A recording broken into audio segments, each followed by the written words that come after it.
Now I'm going to go over your infotainment system. So starting on the far left-hand side is your applications. So in your applications, you've got things like your fuel economy monitor and your vehicle status monitor. The Sirius XM Travel Link is a paid-for subscription that actually comes complimentary for the first 5 years on the GT trim levels and up. It will go through things like your weather updates, traffic updates, all sorts of different things. So if you're ever planning a road trip, you kind of get the full story of everything that's going on. Including things like, parking spots, sports that are going on in the areas, various fuel prices, all sorts of information like that. So next is the fuel economy monitor. So in the fuel economy monitor, it will give you your average fuel story as you've been driving the vehicle, depending on your driving. When you click on the little button, it'll bring everything up, right? Take you back to your applications. If you ever want to reset everything, simply press the reset button and it will bring you back. Down below that is your vehicle status monitor. So you've got your warning guidance. This will let you know small things that are going on with your vehicle, low fuel, door being open, that kind of thing. And then a little bit further below that is your maintenance. So your maintenance will actually let you know once you reach your regular intervals, so things like your oil change. But you can also set your own scheduling as well, should you choose to, by going into here and setting a new date, right? Setting a new distance, something like that. And then I'm going to move over to settings. Well, we'll go over the entertainment, communication, and the navigation in a separate video. But into your settings menu. So your AD display is your active driving display or your heads-up display. So what you can do with that is you can adjust the height of how it is presented in the windshield, the brightness of it, as well as what information displays in it. You can see, do you want to have your navigation settings displayed in it?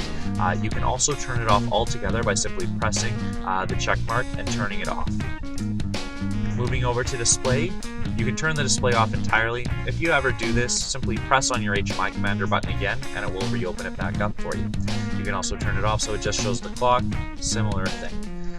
Your system, so it will automatically adjust based on what the ambient daylight is, but if you ever want it just to be on day or night, you can adjust that, as well as your brightness and contrast. With all of these settings in this menu, you can always just click and restore back to factory settings. So if you ever end up changing something accidentally, you can simply hit the restore factory settings and reset everything back. Your safety. In the safety settings, there's lots of different ways to be able to customize the on-suite of safety functions that your new CX-9 has. So things like your distance recognition support system, you can change the warning distance of it, you can turn off the system altogether. As you go into your smart brake support and your smart city brake support, you can change, again, the warning distance as well as the volume and turn the system off entirely. Your blind spot monitoring system, you can change the volume of the chime as well as turn it off. Your lane keep assist system, you can actually adjust whether or not the lane keep assist system is active or if it's just the lane departure warning, which is signified by the intervention as well as the lane departure alert. Within the lane departure alert, you can also change from it being a vibration to an audio signal or something that simulates a rumble strip as well. Just things that you're more accustomed to with, going over a lane.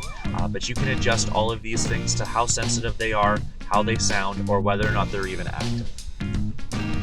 Going back, you do have your parking sensors, of course. You can turn off the indicators for them, as well as your 360-degree monitor, which you can turn off entirely. You can also adjust it so it doesn't have the path lines, and you can turn off that front camera view, especially if it's tough to be able to see anything as you're pulling into a close spot.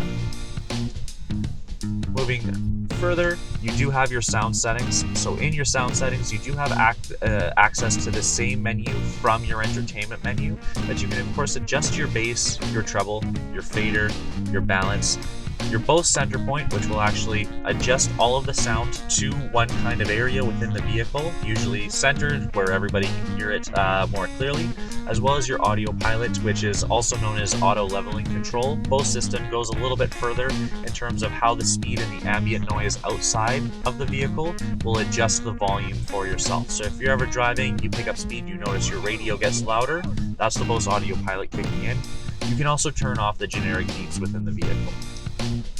One over is your clock. Now this does GPS sync up. You can switch it from 12-hour to 24-hour, and you will select your time zone simply by going into time zone, and it will automatically make the adjustment for you. Now if you turn off your GPS sync, you can manually adjust your time however you choose.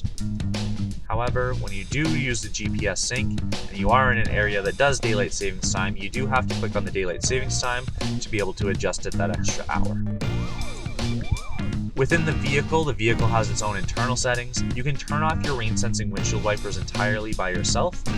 You can adjust things like how long after you leave the vehicle do the doors lock. Do they lock at all? You can change your turn signals. It does have the one touch for the 3 flash on the actual dashboard itself.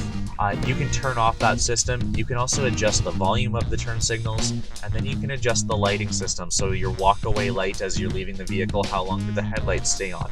How long do the interior lights stay on? There's lots of different ways to be able to customize this vehicle to however you prefer. Finally, moving one over is your devices. So in your devices, you can hook up your new phones to Bluetooth, as well as small Android Auto and Apple CarPlay settings that you can adjust, which again, we will go over here shortly. And finally, in the system, you do have things like tooltips and voice recognition examples. You can turn those off if you don't necessarily need them. Your language, it is trilingual. You can set it to Spanish or French. You can also adjust the temperature to Fahrenheit as well as the distance to miles.